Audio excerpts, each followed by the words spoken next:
இந்த வீடியோ உங்களுக்கு பிடிச்சிருந்ததுன்னா லைக் பண்ணுங்கள். இது வரைக்கும் அன்னை சமையல் சேனலை சப்ஸ்கிரைப் பண்ணலன்னா ரெட் கலர் சப்ஸ்கிரைப் பட்டனை கிளிக் பண்ணுங்கள். தேங்க்யூ. அன்பு நண்பர்களே, அனைவருக்கும் அன்னை சமையலின் அன்பான வணக்கங்கள். இன்னைக்கு அன்னை சமையலை நம்ம பார்க்க போகிற ரெசிபி தக்காளி சாதம். வாங்க எப்படி செய்யறதுன்னு பார்க்கலாம். முதல்ல குக்கரில் தேவையான அளவு எண்ணெய் சேர்த்துக்கோங்க.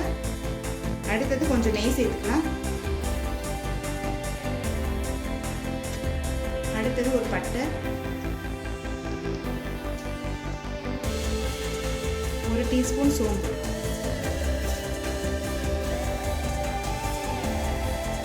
அடுத்தது கொஞ்சம் கருவேப்பிலை சேர்த்துக்கலாங்க. அடுத்தது பூண்டை பொடி பொடியாக நறுக்கி இதில் சேர்த்துக்கலாம். ஒரு 10 பல் பூண்டு எடுத்துருக்கேன்.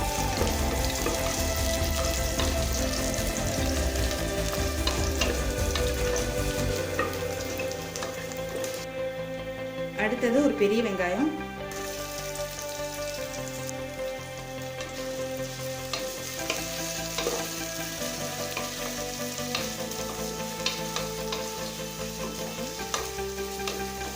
அடுத்தது ஒரு பச்சை மிளகாய் சேர்த்துக்கலாம்.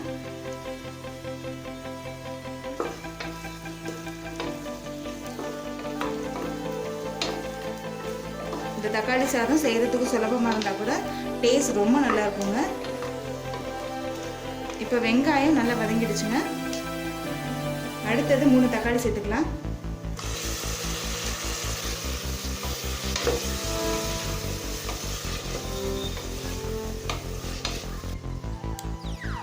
தேவையான அளவு உப்பு சேர்த்துக்கலாங்க.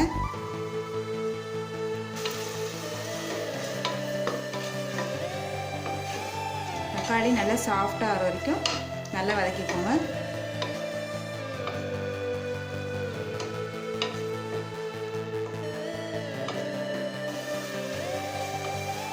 இப்போ தக்காளி நல்லா வதங்கிடுச்சுங்க. அடுத்தது 1 டீஸ்பூன் மிளகாய் தூள் சேர்த்துக்கலாம்.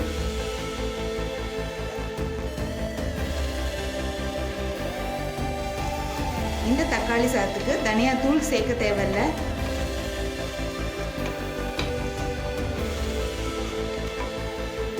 மிளகாத்தூள் வாசனை போகிற வரைக்கும் 2 நிமிஷம் வரைக்கும் நல்லா வதக்கிக்கலாம்.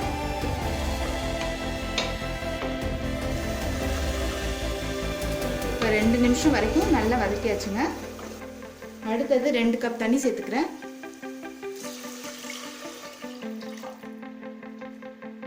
நான் 1 கப் பாசுமதி அரிசி எடுத்திருக்கேன், அதனால 2 கப் தண்ணி சேர்க்கிறேன்.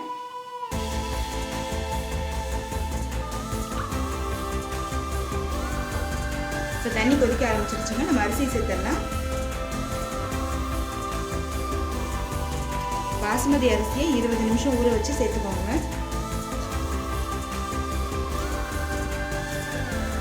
தக்காளி சாதத்துக்கு பாசுமதி அரிசி யூஸ் பண்ணிங்கன்னா டேஸ்ட் ரொம்ப நல்லா இருக்கும். நீங்கள் விருப்பப்பட்டீங்கன்னா பச்சரிசியில் கூட செய்யலாம். நல்லா கிளறிக்கலாம்.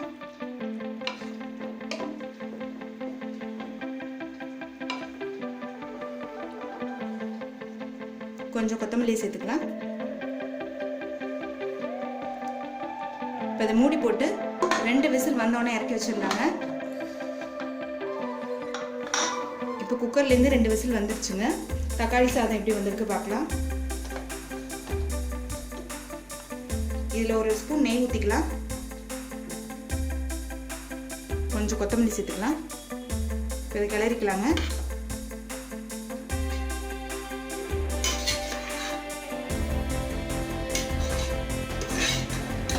நம்ம பட்டையும் சோம்பு மட்டும்தான் போட்டிருக்கோம். இருந்தாலும் தக்காளி சாதம் ரொம்ப நல்ல வாசனையாக இருக்குது. தக்காளி சாதம் ரெடி ஆகிடுச்சுங்க. நம்ம சர்வ் பண்ணிடலாம். இப்போ சுவையான தக்காளி சாதம் ரெடி ஆகிடுச்சுங்க. ரெசிபியை ட்ரை பண்ணி பாருங்கள். கண்டிப்பாக உங்களுக்கே பிடிக்கும். ரெசிபி பிடிச்சிருந்ததுன்னா வீடியோவை லைக் பண்ணுங்கள், கமெண்ட் பண்ணுங்கள், ஷேர் பண்ணுங்கள். இது வரைக்கும் அன்னை சமையல் சேனலை சப்ஸ்கிரைப் பண்ணுங்கள். தேங்க்யூ.